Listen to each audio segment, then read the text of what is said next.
صباح الخير أصدقائي الأعزاء. كنت مقاطع عنها فيديوهات الهجرة لأسباب كتير، لأسباب إن أنا يعني اكتشفت إن أغلب الناس اللي بتعمل فيديوهات عن الهجرة أو كل جروبات الهجرة كلهم يعني بيدوروا على مصلحة شخصية، وكلهم بقوا عندهم مكاتب، وكلهم بقوا يعني بيعملوا مصالح. ممكن في نظر الناس دي بتبقى حاجة قليلة، بس من الناحية التانية هتلاقي لا، بيعملوا فلوس. انت لو عديت كم شخص بيقدم من خلال الناس دي هتلاقي فعلا بيعدوا فلوس. لاني قلت قبل كده مليون مرة التقديم على الهجرة العشوائية مجاني وعبيط، والابليكيشن ما بياخدش دقيقتين 3 لو انت مجهز كل حاجة. تمام، نرجع للموضوع المهم، الا وهو الهجرة العشوائية اتلغت ولا لا.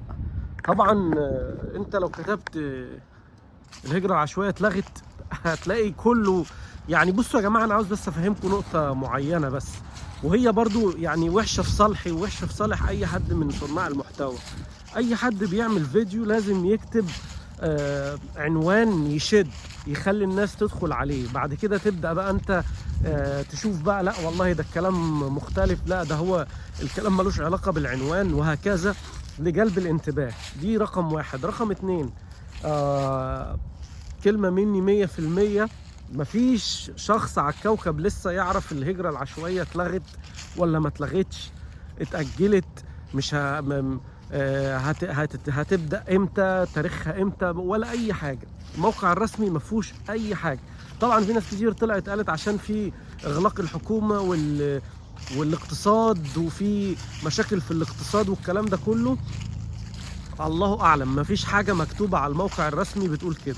الموقع الرسمي بيقول ان التقديم كان بيبقى من 5 اكتوبر، من 4 اكتوبر مش عارف ل 5/11، اللي هو التواريخ العادية زي ما هي، بس مكتوب ان هو delayed يعني يتأخر. ايه السبب؟ مش كاتبين اي اسباب. طبعا يعني تاريخ الموضوع كله، ناس كتير كانت طبعا اول ما ترامب مسك كانوا بيقعدوا يسالوني يقولوا لي ده ترامب قايل عاوز يلغي الهجرة العشوائية، ترامب عاوز يلغي الهجرة العشوائية. ترامب فعلا موضوع الهجرة العشوائية ما كانش جايب معاه سكة، يعني ما كانش مبسوط بيه، وكان قايل ان هو بيعمل مشاكل كتير للبلد، لان هو اصلا ما بيحبش الاميجرنت او المهاجرين، عنده مشكلة كبيرة معاهم، مش عاجبه. يعني بيقول لك ان يعني الهجرة العشوائية دي كان الاختيار عشوائي جدا، وبياخدوا ناس اي كلام، مش ناس كلها يعني حاجة منظمة او مرتبة يعني.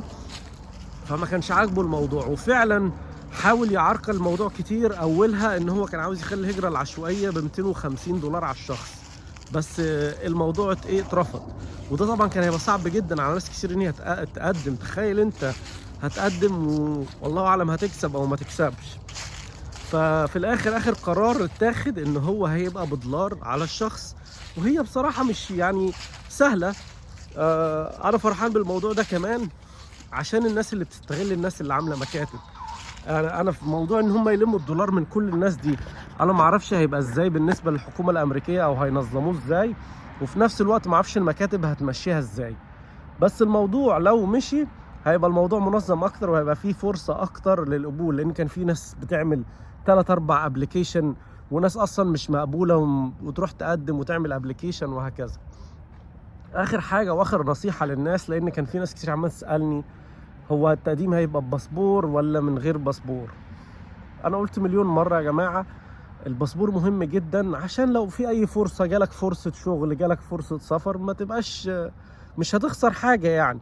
فانت الباسبور ده اي حد عنده حلم السفر او التفكير في السفر، اول خطوة عنده لازم يكون عنده باسبور. بالنسبة للجيش زي ما احنا قلنا، غير مطلوب للتجنيد للسفر لأي دولة في العالم، هتمشي هينطبق الكلام على أمريكا. الصور نفس الكلام برضو، كان يعني نفس الكلام من آخر مرة. لسه مفيش أي كلام نزل عن الشروط ولا الكلام ده كله، الأسئلة دي سابقة لأوانها. بس اتلغى ولا ما اتلغاش، هيرجع امتى، هيبدأوا امتى، مفيش أي أخبار. بس انتوا لو عاوزين تعرفوا، أنا متابع الصفحة كل يوم، متابع الموقع الرسمي، اي خبر هينزل هكتب لكم عليه ان شاء الله. بالتوفيق للجميع، وان شاء الله الدنيا تبقى احسن. مع السلامه.